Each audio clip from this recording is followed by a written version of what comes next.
can you tell us just kind of like what got you into that space, that content creation space, curating hmm R&B music? How'd that start? Yeah, it's a bit of a long story, but I guess it's a podcast and it's gonna be about an hour, so people Yep. have time to stay with us. So my dad's an R&B head as well. Okay. I got to start like at the beginning of it all. So growing up, he would take me to this store we have here in Canada. I'm Canadian for people who didn't know, called HMV. I don't know if you guys had that Yeah, in the we didn't. States. I don't think we had it. Actually, I didn't have Uh, it here in Florida. At least I don't know about anywhere okay, else. Yeah. so HMV was a big record CD, just a music store. So my dad Jamaican, loved reggae, but loved R&B as well. So we would go on the weekends, go just digging through crates of CDs, records Yeah. sometimes too, but mostly CDs.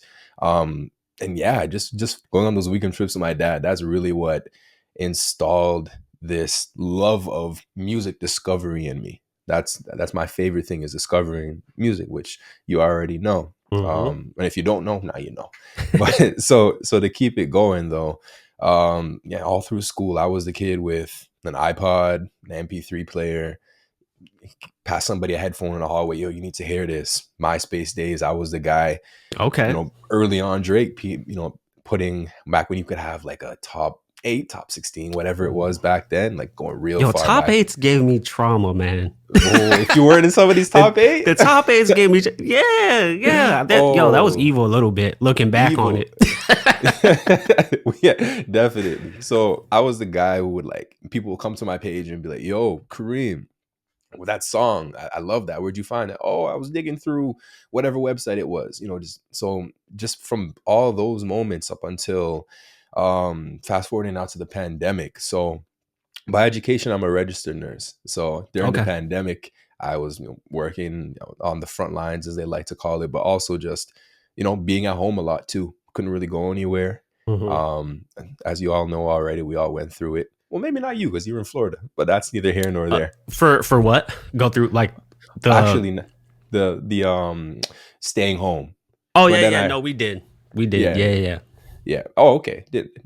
From the news up here, I was thinking everybody was outside down in No, Florida. I mean, listen, honestly, I'm kind of still inside. Like, I have a chronic illness. I have cystic fibrosis. That's right. So Yeah. I'm still very cautious about everything because I'm trying hmm to keep my health good since it's so like tumultuous already. But I do want hmm to say, appreciate you and your work being a nurse. I really Thank you. appreciate that. I've run into a lot of great nurses and they always make things a lot better for people. So I appreciate that. Thank you. I appreciate that. I appreciate that. So pandemic, stuck Hmm. inside the house. TikTok popped up. So I jumped on TikTok like everybody else. And I was just making, at the beginning, it was just trying to figure out how this app works. How do I edit a video? How do I shoot a video? Hmm. Going through trends, whatever was popping, dance. Well, I wasn't doing the dances too much, but Yeah. whatever trends were going on at the time, I was doing a lot of funny videos. So I started off, when I first got a little bit of a niche. It Hmm. was I was watching some music videos with my brother-in-law, my sister-in-law. And we were watching Nelly and Kelly Rowland, the Dilemma video. Kelly Rowland was Yeah. texting him Classic. on Microsoft Excel. Like, Yeah. we were just dying, right? So I decided, my brother-in-law was like, yo, you should film that. I said, why not? So I filmed and do a little commentary on my phone. Not thinking anything of it, post it. Wake up the next morning, it's viral. I'm like, Well, oh, are you the okay. one that made that go viral? I might I because it I was might have. going everywhere. I don't want to say I'm the only one, but I Hmm. did have my little viral moment with that. Interesting. Okay. Right. I'll send you the video if you want to insert it here or whatever. Okay. Cool. Yeah. So that goes, and I was like, okay, I know I can redo what I did here. This was fun. I had fun doing it. Why not? So I did. I would go through old videos and try to find things. I found Bow Wow and Birdman. I think this song's called "Let's Get Down."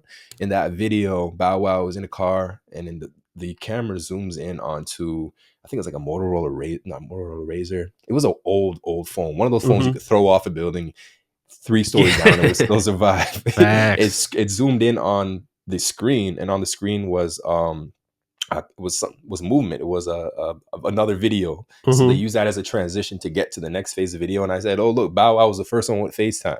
People Oh. were like, "Oh, snap!"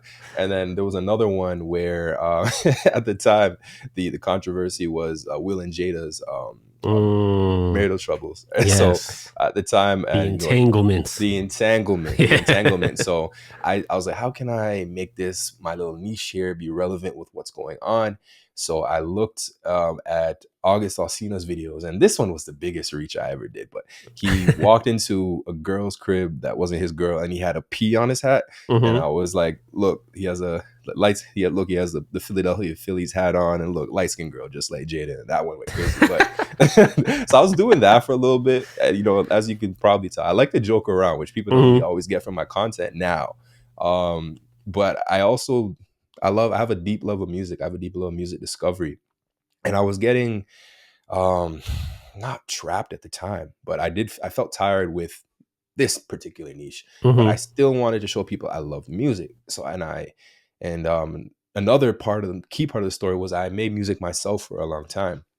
And so yeah, that's a part I can't really ignore because it's a really big part of the story. Hmm. So I made music myself for a long time and went through all of the things artists went through. Submit Hub, artists out there, they know what that's about already. That's if you don't, Submit Hub is a website where you can submit to curators Oh, okay. for a fee, and they'll listen to your music. Doesn't guarantee any placements, but so I would do that. Spend $100, which was still a Oof, lot of money, but was a lot of money back then. for sure. A lot of money, $100, buy a bunch of credits, just submit to as many curators as I could.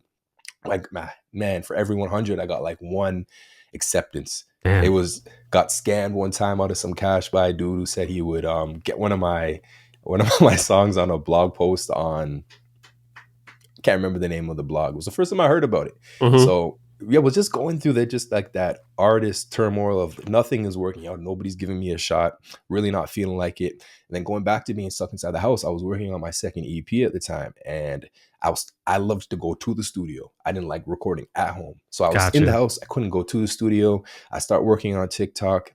I I'm going through this whole thing where um I feel like nobody's giving me a shot. Hmm. And I look at TikTok and I look at my love and music discovery, and I say to myself, you know what? Why don't you put people on to a couple artists that you like? So I put Hmm. people on to. I did one video for Sean Leon and another video for Dylan Sinclair. They did, very well. They did pretty Hmm. well, actually, I should say.